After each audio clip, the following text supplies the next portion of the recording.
The Strait of Hormuz is closed again, and this time it is not a drill.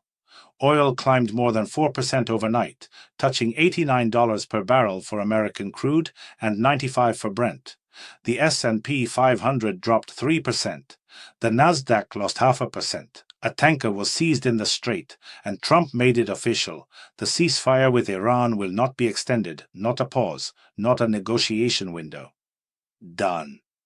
Coming up, federal prosecutors are now investigating ballots from a county where Trump lost in the last election, and the legal community is stunned. Apple is about to get a new chief executive for the first time in over a decade.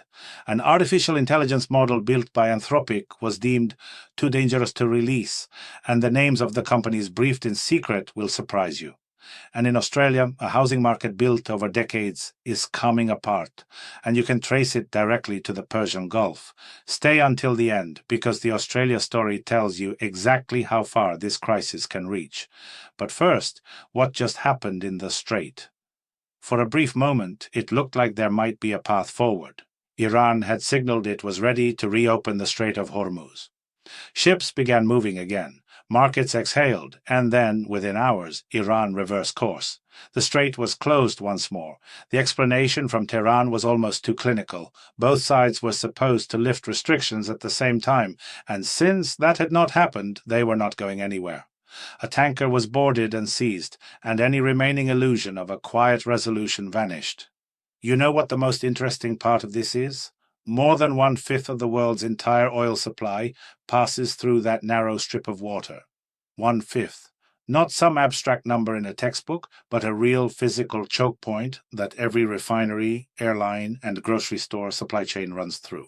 When Hormuz closes, the cost does not stay in the Persian Gulf. It moves fast into everything you buy, heat your home with, and fill your tank with. And Trump, for his part, was unambiguous. The ceasefire is over. It will not be extended. What comes next is a second round of negotiations, this time in Islamabad, and by most accounts, neither side is showing up ready to make real concessions. The markets are watching Islamabad as closely as any central bank press conference right now, and with good reason. 3% of the S&P 500 in a single session is not a correction. That is a message. Here is the question nobody in Washington wants to answer out loud. What exactly is the end game? Sanctions have not brought Iran to its knees. The conflict has not ended, and the Islamabad talks are starting from a position where both sides believe the other blinked last. Before we go further, if you are watching this right now, I want to ask you something directly. Which city are you watching from? Drop it in the comments below. I read every comment in the first 48 hours and try to answer as many as I can. If this kind of independent reporting matters to you, a like helps the algorithm push this to people who would otherwise never see it. Subscribe if you want to be here for the next one. Federal prosecutors are examining ballots, not in a recount, not through a standard review process, through a full criminal investigation in a county where Kamala Harris won the presidential election and Donald Trump did not. Now, let me be precise, because precision matters on a story like this. Election security analysts, people who have spent careers on these disputes, say that investigations of this type are rare outside of situations where actual fraud has already been confirmed. We are not there. No evidence of fraud has been established. Yet, here we are. The sitting president, who has publicly alleged that the election he narrowly lost was irregular, now controls the Justice Department opening criminal probes into counties he lost. Whether or not a single crime is found at the end of this, the signal being sent is not subtle. In a separate development, Immigration and Customs Enforcement released a report 4 months past its congressional deadline detailing conditions inside immigration detention facilities. The report documented a rising rate of people in custody taking their own lives, released quietly while the Hormuz story dominated every screen. Tim Cook is leaving Apple, not being pushed out, not in a scandal. He is stepping down as chief executive on September 1st of this year and moving into a new role as executive chairman. The next chief executive of one of the most valuable companies in the world will be John Ternus, currently the head of hardware engineering, who has led the teams behind the Mac Pro and the recent iPhone lineup. And here is where the timing becomes the story. Apple has a deal with Google to power Siri using Gemini models. It has been criticized loudly and repeatedly for falling behind competitors in artificial intelligence. The company is actively exploring robotics and what people inside the industry are calling AI-focused devices.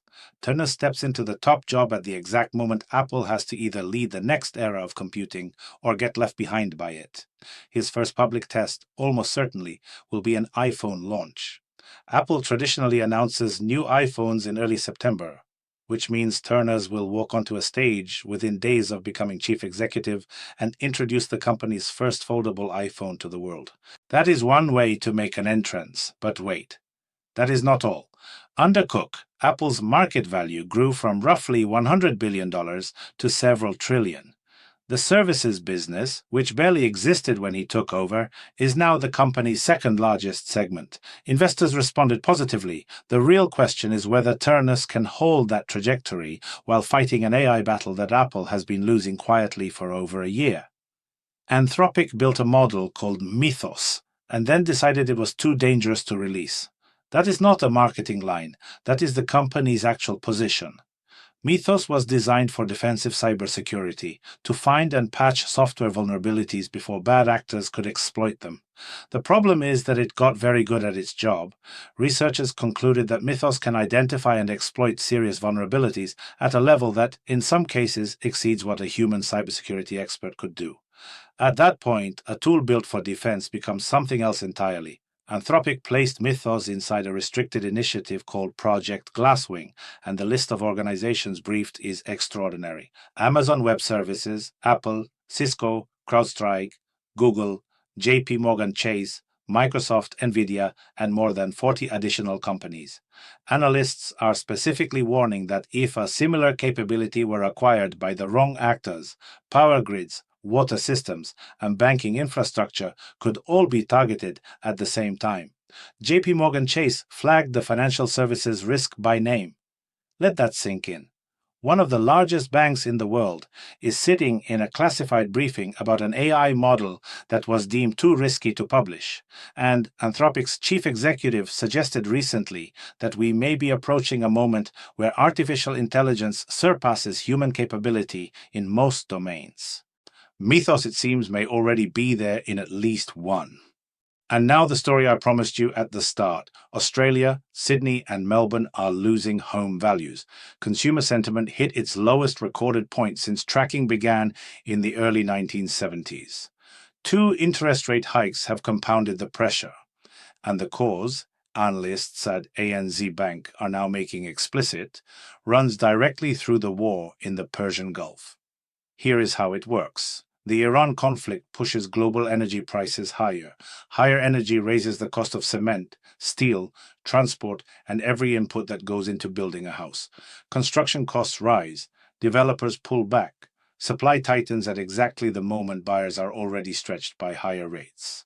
The top end of the Sydney market, homes priced above $4 million, has been particularly hard hit. When even the wealthy are pausing, the signal is clear.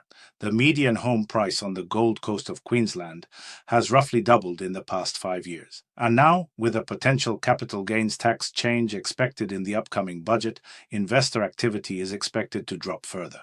The lesson here is not about Australian real estate. It is about how a crisis in a strait that most people cannot find on a map reaches into the suburb where someone is trying to buy their first home. Everything is connected. This is what connected looks like. If you stayed this long, thank you. Genuinely. A-like tells the algorithm this is worth showing to someone who has not found this channel yet.